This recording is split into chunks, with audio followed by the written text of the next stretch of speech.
إياك نعبد وإياك نستعين اللهم صل وسلم وبارك على سيدنا محمد وعلى آله وأصحابه وأنصاره وجنده إلى يوم الدين. فقد قال الله تعالى في كتابه الكريم: أعوذ بالله من الشيطان الرجيم. بسم الله الرحمن الرحيم. يا أيها الناس إنا خلقناكم من ذكر وأنثى وجعلناكم شعوبا وقبائل لتعارفوا إن أكرمكم عند الله أتقاكم إن الله عليم خبير. صدق الله العظيم. وصدق رسول الله على ذلك من الشاهدين. Sahihin sahibat rahimahullah, jamaah seluruh masjid Qaryah yang dirahmati Allah Subhanahu wa taala. Mari kita panjatkan puji dan syukur atas segala nikmat dan karunia yang Allah berikan kepada kita, kepada taat, sehingga di hari yang ke-27 di bulan suci Ramadan kita masih bisa melaksanakan amaliyah di bulan suci ini. Alhamdulillah sebagian besar yang dari jamaah juga belum tidur dari malam, itikaf di masjid, di langgar, di sholat sebagai salah satu perburuan kita terhadap Lailatul Qadar. Karena sebagian besar jumhur para ulama mengatakan bahwa keutamaan 1000 bulan yang ada di bulan suci Ramadan yang disebut dengan Lailatul Qadar itu sebagian besar akan bisa didapatkan di malam ganjil, khususnya di malam ke-27 dari malam bulan suci Ramadan. Kita lihat saja reka semua kayak apa pelaksanaannya. Apakah tenang? Apakah sebagaimana ciri-ciri yang disampaikan oleh Baginda Nabi Sallallahu Alaihi Wasallam? Mudah-mudahan kita yang beribadah dari tadi malam maghrib sampai dengan terbit fajar, mudah-mudahan bertemu dengan Lailatul Qadar. Amin. Karena itu adalah salah satu fasilitas, keutamaan dan juga bonus yang diberikan Allah Subhanahu wa taala kepada kaum muslimin di bulan suci Ramadan. Jadi rugi kalau kita kadang mengejar, tidak menjemput keutamaan itu. Walaupun jangan sampai salah pengertian, karena sudah dapat atau beribadah dari malam sama nilainya dengan 80 tahun. Imbah itu kada sembahyang lagi.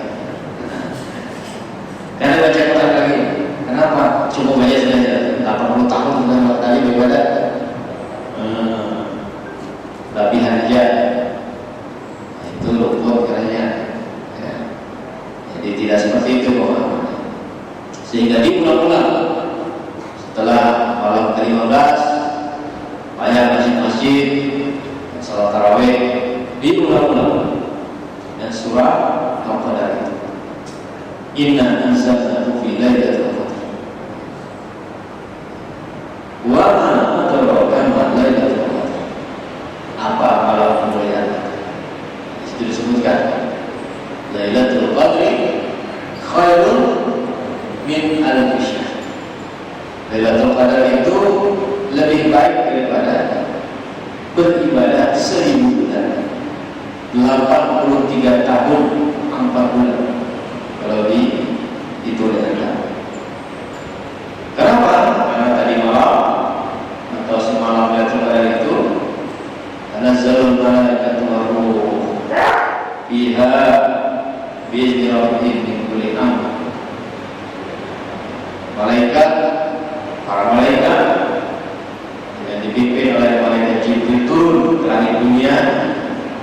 dan mendoakan orang-orang yang beribadah dan menyebarkan kedamaian serta keselamatan. Salamun ya hatta maqalah.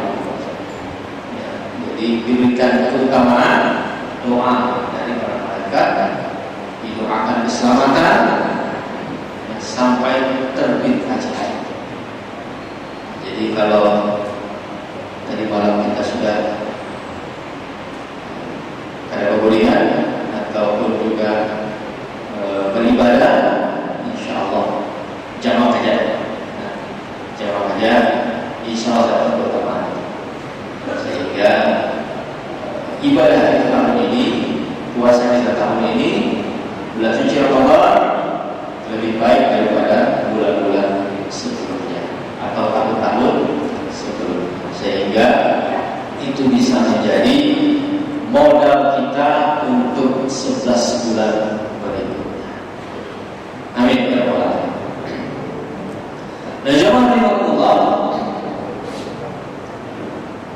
di antara juga hikmah dan juga keutamaan bulan suci Ramadan adalah diturunkannya Al-Quran.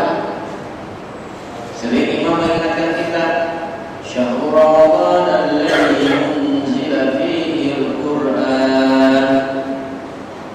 Bulan suci Ramadan adalah bulan diturunkannya Al-Quran. Apa itu Al-Quran? Al-Huda, Huda linnas, petunjuk bagi manusia, wa bayyinatin minal huda, dan juga penjelasan terhadap petunjuk tersebut dan seterusnya. Itu sudah kita pahami sama-sama, sekedar mengulang kaji. Oleh karena itu sudah seharusnya bulan suci Ramadan ini interaksi kita dengan Al-Quran harus lebih banyak dari hari-hari dan bulan biasanya. Karena salah satu prinsip amal kebaikan itu adalah satu amal kebaikan akan mengundang kebaikan yang lain. Ketika sedang beribadah, ketika sedang kita berpuasa, apalagi sudah berada di masjid, maka kebaikan yang ada di masjid ini akan mengundang kebaikan. Ringan langkah kita untuk mengambil mushaf Al-Quran, membuka aplikasi di handphone membaca Al-Quran. Bulan suci Ramadan 1 juz sama aja, ya lengkomennya. Tapi kalau sudah ada bulan Ramadan, jemaah, kalau ada bulan suci Ramadan, selamat pagi, alhamdulillah, benar sudah. Nah, oleh karena itu, ya, keutamaan bulan suci Ramadan kita mudah sekali. Idza jaa Ramadan, futihat abwaabul jannah wa sufidat abwaabun nar. Ketika datang bulan suci Ramadan, Allah bukakan pintu-pintu surga dan Allah tutup rapat pintu neraka. Dan syaitan pun dibelenggu. Bro, ya. Maka syaitan dibelenggu. Kenapa sandal masih hilang? Kenapa masih ada pembunuhan? Kenapa masih ada berbuat jahat? Padahal syaitan sudah tidak menggoda. Itu berarti godaan dari hawa nafsu, syahwat serta nafsu kita sendiri. Syaitannya apalagi kan? Nanti diri kita juga berhenti menyalahkan syaitan. Kalau kemudian di bulan suci Ramadan pun masih berbuat maksiat kepada Allah. Nah, itu dia. Nah, kemudian tadabbur kita, interaksi kita dengan Al-Quran harus semakin banyak. Sudah seharusnya. Pas bulan puasa nggak khatam, ya. Karena bulan puasa sudah dapat tadarusan, bisa setahunan ada khatam. Kalau pada tadarusan masih penting mungkin 3 bulan khatam, ya kan? Mensorongan di luar bulan suci Ramadan sejus berapa?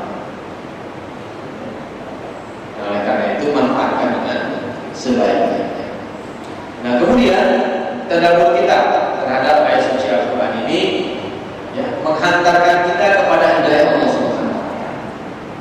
Banyak contoh bacaan Al-Qur'an yang diulang-ulang sebagaimana dikatakan oleh Imam Syafi'i bahwa beliau itu khatam setiap 3 hari. 3 hari khatam. 3 hari khatam. Kita ini tiap malam khatam ya. Qul huwallahu 3 kali.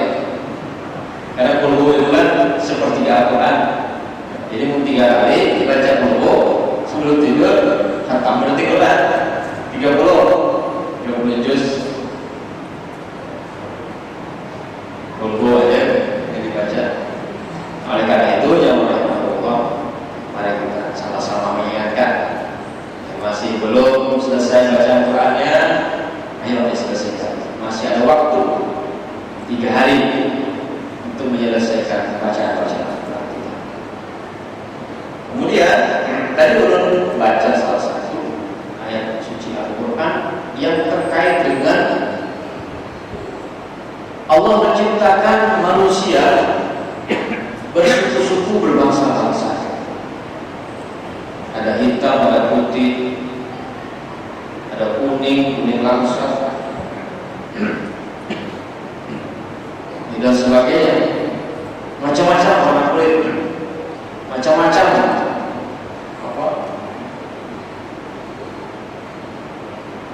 suku-suku dan etnis. Di Banjarmasin aja ada 32 etnis suku bangsa di Banjarmasin. Mayoritas Banjar, Jawa, Madura, Sunda, Batak, Melihat ya, Bugis juga banyak, Makassar, Bugis,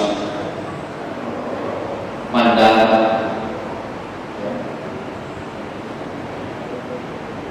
Kemudian lagi ada suku Batak, ada banyak juga Islamnya, ada Islamnya, Bonogolu, banyak di Banjarmasin 30 etnis suku bangsa. Sehingga ketika Allah Subhanahu wa taala berfirman, ya ayuhan nas, wahai manusia, inna khalaqnakum min dzakarin wa unsa. Sesungguhnya kami menciptakan laki-laki dan perempuan.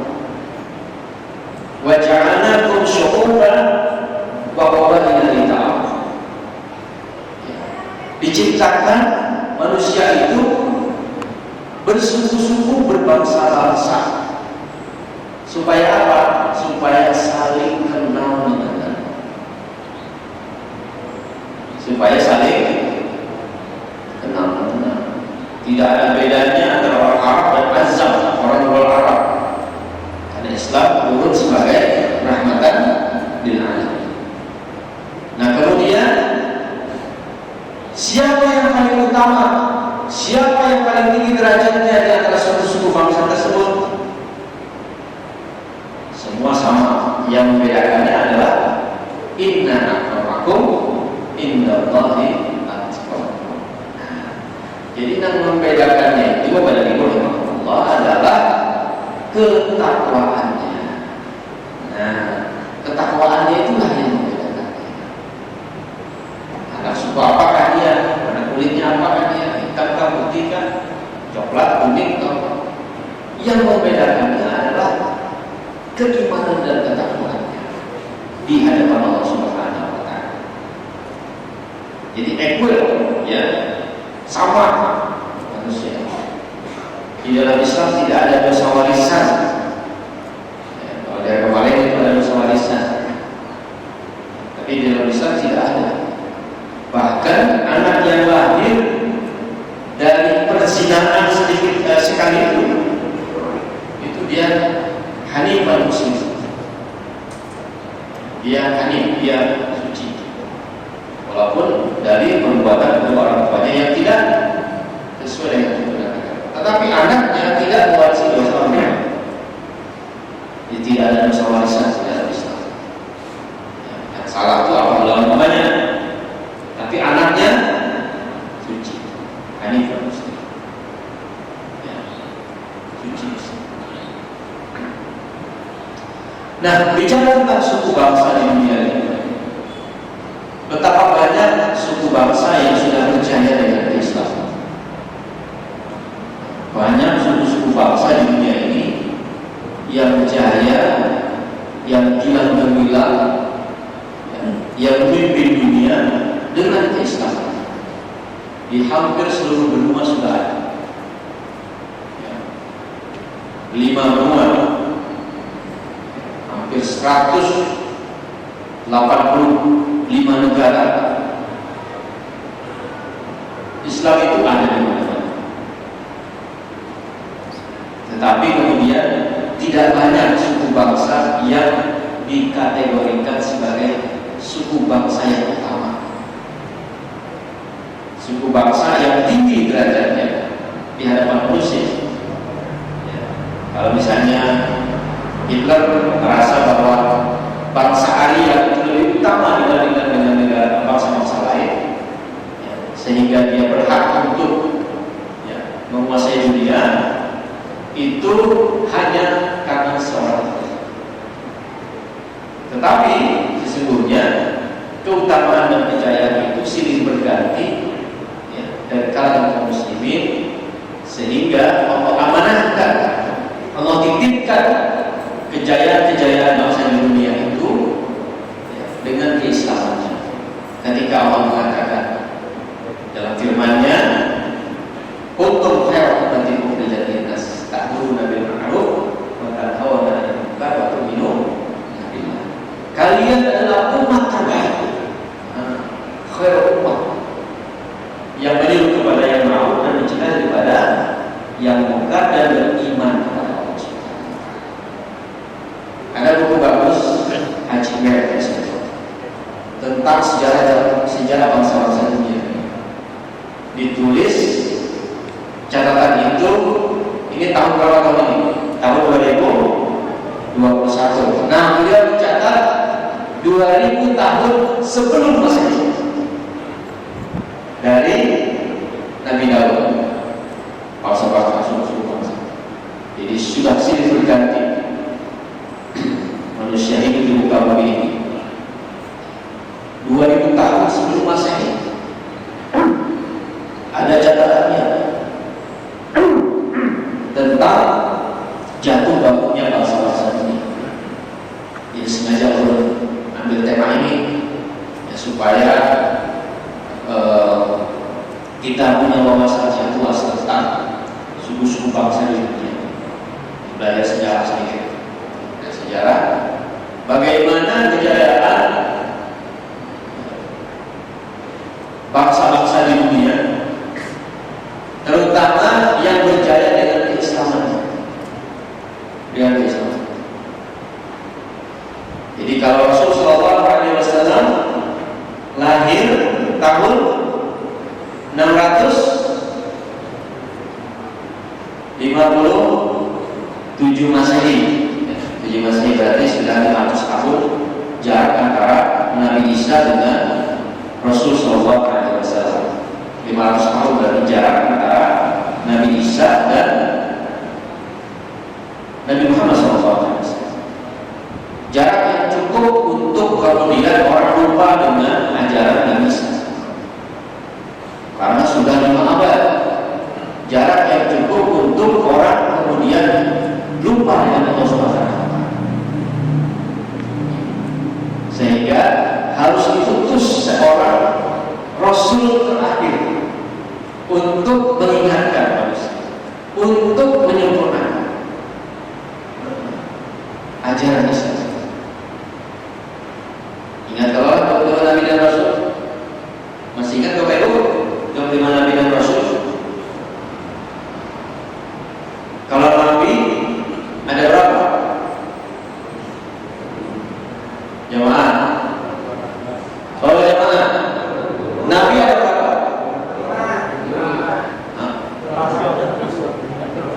Rasul ada berapa? Rasul yang wajib kita imani ada 25. Nabi di dunia ini diutus Allah Subhanahu wa Ta'ala, jumlahnya ada 124.000. banyak nabi. Tapi yang wajib kita imani adalah 25 nabi dan rasul. Sehingga tuntunan Al-Quran 25 nabi dan rasul aja yang ada di dalam Nabi Khidir termasuk tidak? Nabi Khidir tidak termasuk ke dalam 25 nabi dan rasul yang wajib kita ingat. Nabi Khidir dibanding orang nama unjuknya, nama unjuk itu tolong Nabi Khidir ada buat kunjungan ke sini penyarat.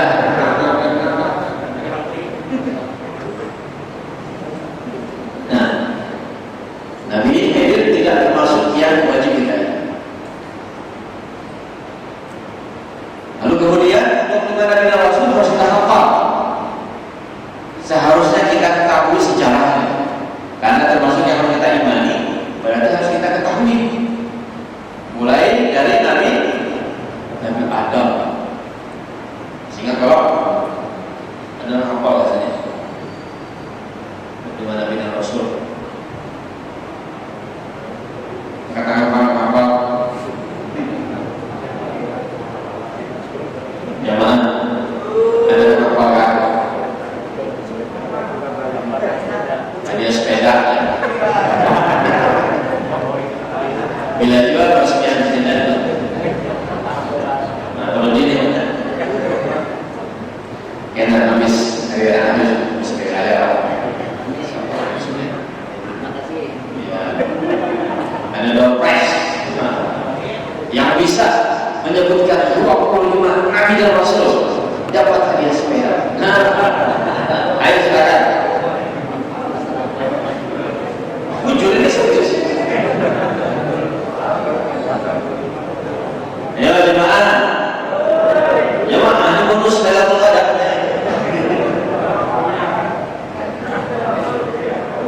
Adakah katakan? Ayo, yo.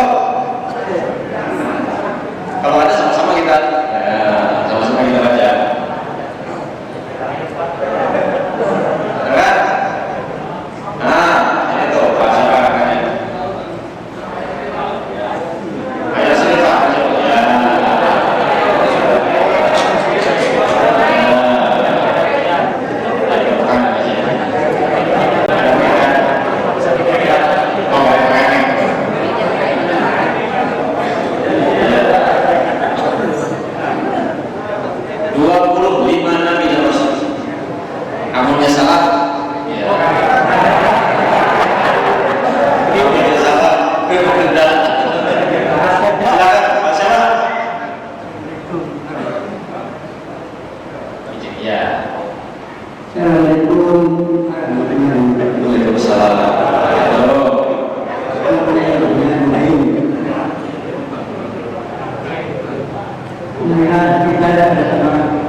mengingatkan baik untuk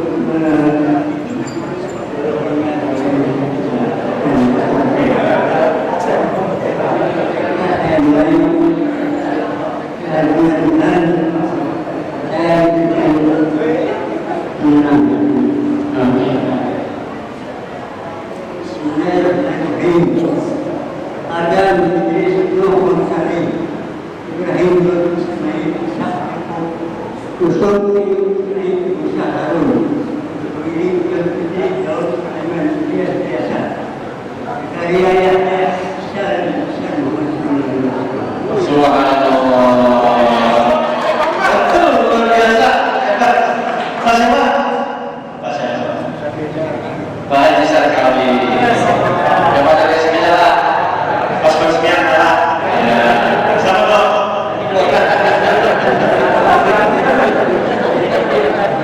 Untuk wujud sepeda balap dan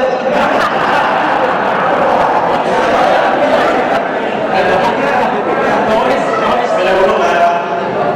Sepeda mini kan?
diwariskan kepada Khulafaur Rasyidin. Khalifah pertama siapa? Abu Bakar, Umar, Utsman, Ali. Dan setelah itu generasi sahabat dan tabi'in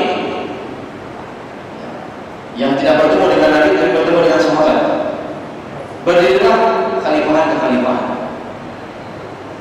Khalifah pertama pasca Khulafaur Rasyidin, berdirilah dinasti Bani Umayyah. Bani Umayyah yang dipimpin oleh Muawiyah 100 tahun berjaya,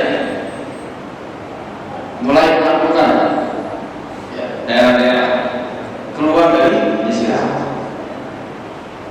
Islam mulai berkembang. Dan kemudian Bani Umayyah di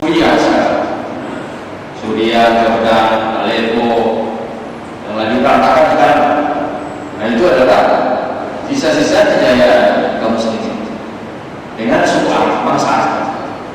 Dan kemudian Bani Umayyah ini di tahun 700-an kalah pokok karena berdiri yang namanya dinasti Bani Abbasiyah.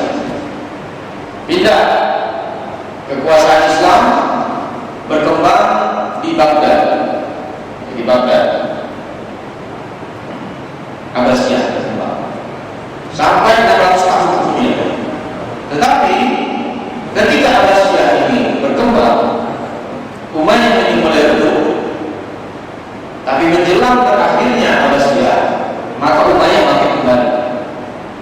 bangkit kembali melalui panglima besar Tariq bin Ziyad yang menembus pertahanan jantung Eropa melalui Selat Gibraltar. Itu namanya Jabal Tariq. Jabal Tariq karena disitulah pasukan Tariq bin Ziyad pertama kali mendarat, yang sekarang jadi negara Gibraltar. Gibraltar itu asal katanya adalah Jabal Tariq, di mana pasukan Tariq bin Ziyad mendarat di situ.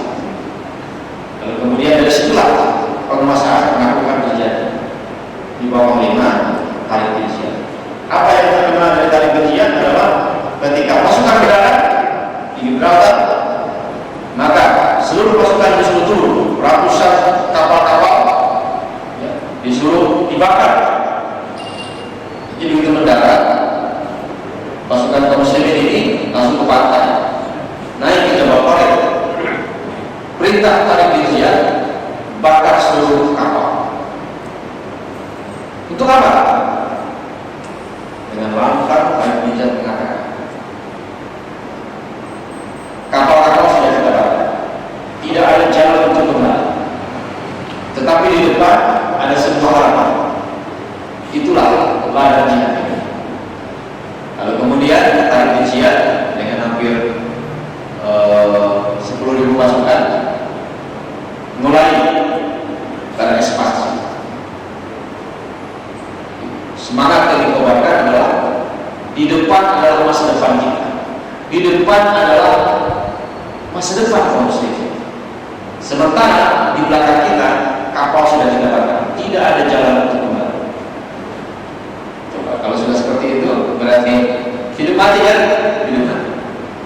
Nah, situlah kemudian dinasti Bani Umayyah yang kedua bangkit kembali dan berdirilah kekuasaan kaum muslimin di kawasan Eropa, Spanyol, Andalusia, Seville, ya, kemudian yang hari ini sisa-sisanya masih kita bisa lihat ketika kita ke Barcelona, ke Madrid, ya, Spanyol itu masih ada, Alhambra masih berdiri, kemudian Masjid Cordoba juga masih berdiri walaupun sudah berubah menjadi gereja.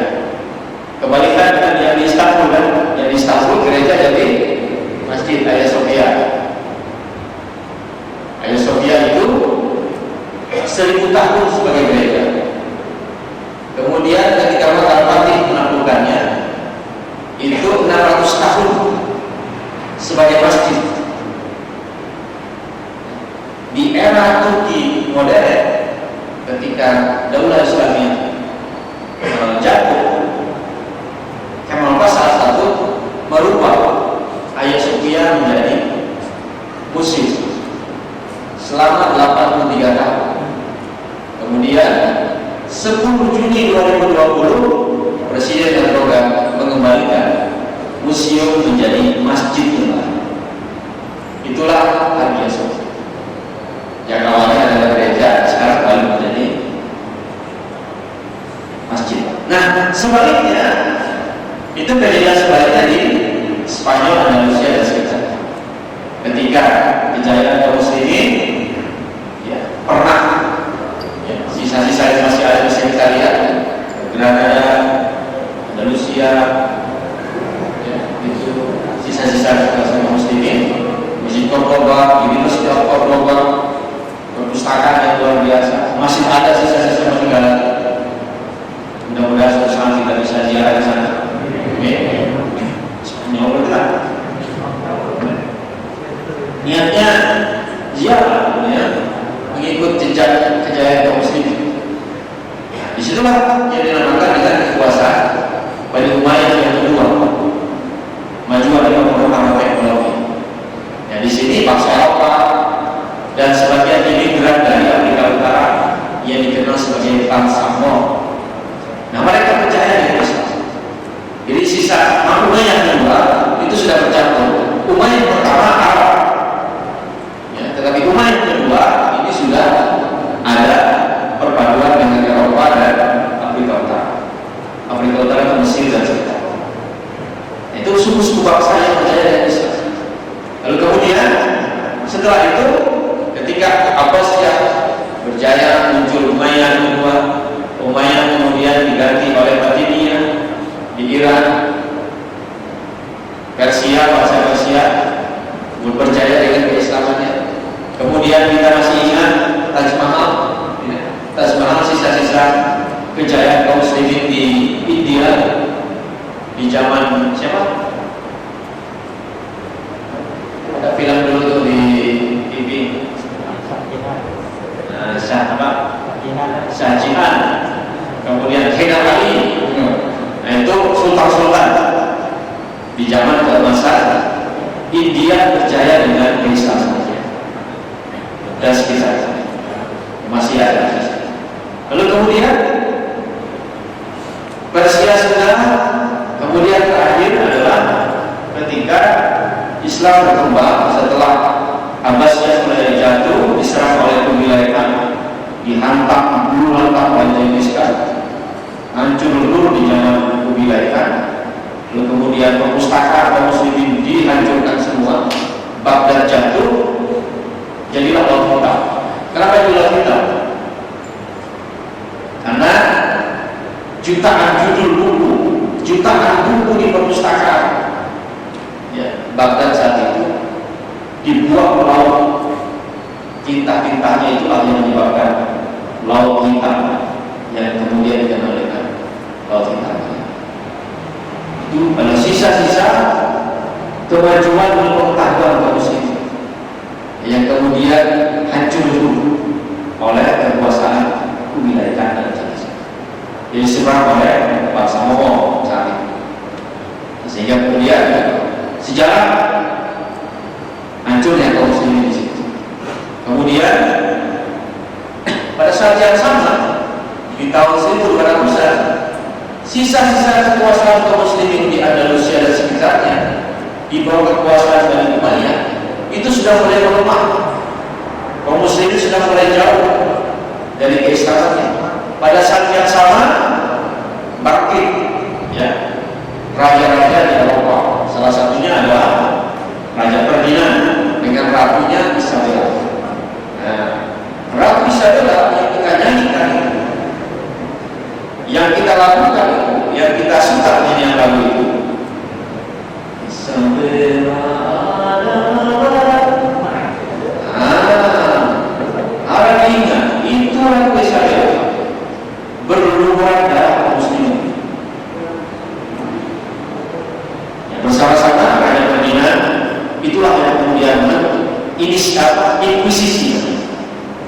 Siapa yang membaca Al-Quran langsung dihukum. Siapa yang baca Al-Quran langsung kotor.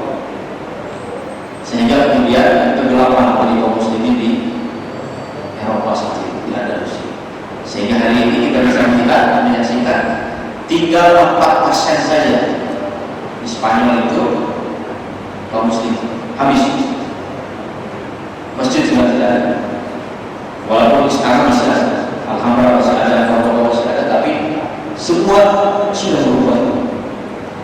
Kalau misalnya yang sudah pernah datang ke Madrid, ke Seville, berfoto di Katedral of Seville, itu kan katedral emas. Biasa orang kalau berwisata pasti foto di situ. Nah, di situ ada sampingnya lonceng katedral. Itu adalah menara masjid di sini, yang kemudian diubah menjadi gereja. Jadi tadi sebaliknya, ketika Al-Fatih menguasai, ini menjadi masjid, tapi ketika kaum muslimin jatuh di Andalusia, masjid berubah menjadi gereja. Jadi jamaah Allah yang ingin sampaikan bahwa jatuh bangun ini, silih bergantinya kekuasaan ini, itu adalah sesuatu yang niscaya terjadi. Jadi kaum muslimin bisa sampai 500 tahun berkuasa, Abbasiyah, Umayyah bisa 700 tahun, Al-Fatih bisa 600 tahun berkuasa. Lalu kemudian terakhir adalah kekhalifahan Turki Utsmani.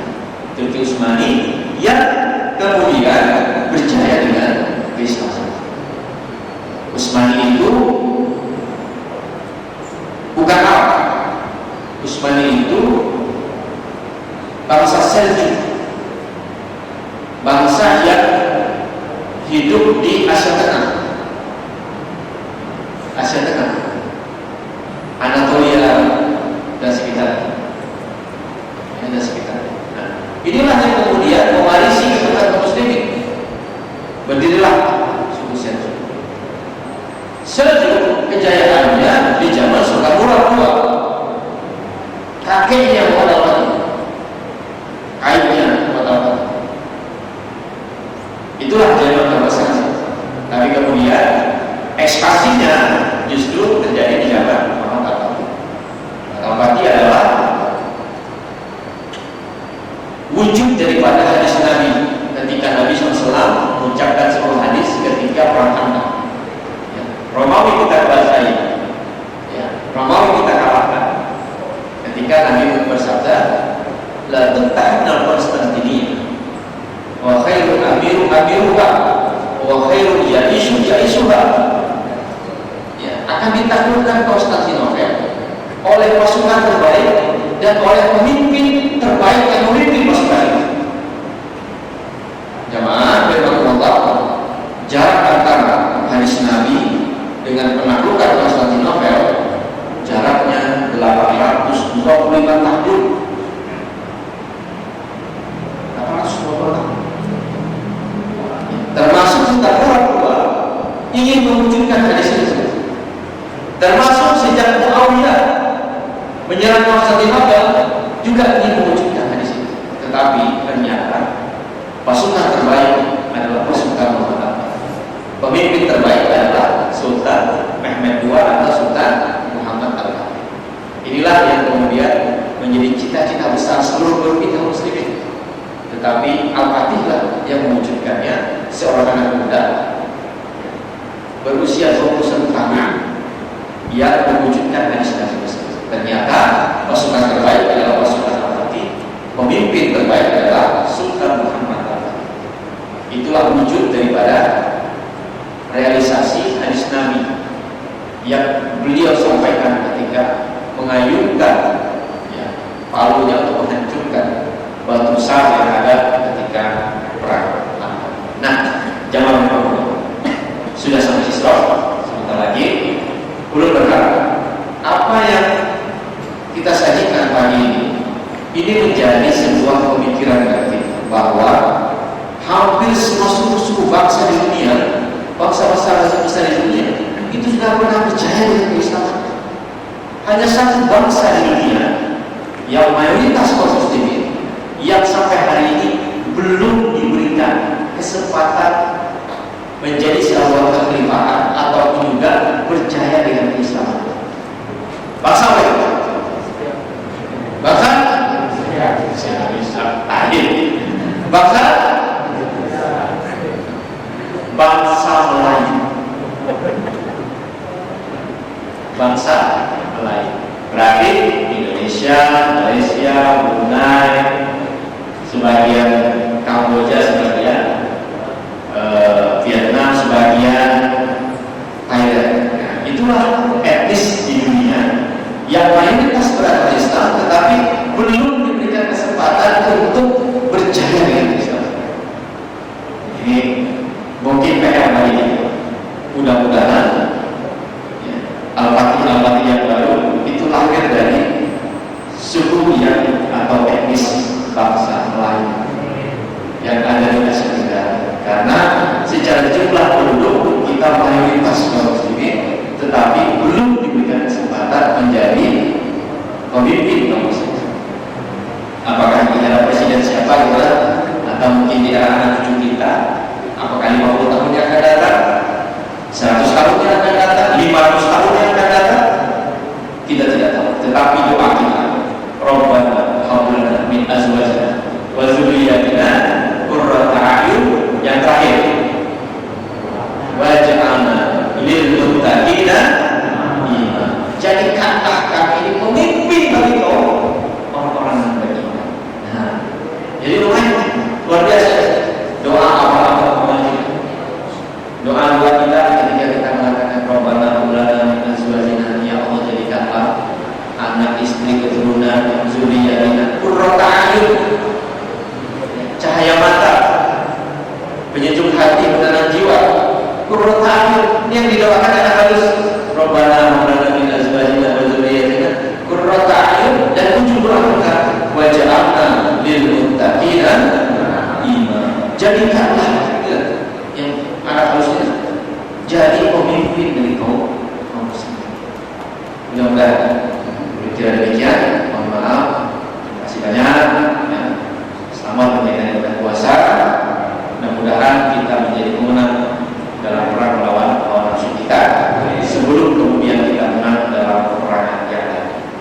InsyaAllah, mudah-mudahan dari keturunan-keturunan kita lahirlah pemimpin-pemimpin kaum muslimin yang ada di dunia. Dalam dikucumai, wabarakatuh, wabillahi hidayah, wabillahi Allahumma fiqhillah kami tarik. Wassalamualaikum warahmatullahi wabarakatuh. Waalaikumsalam warahmatullahi wabarakatuh.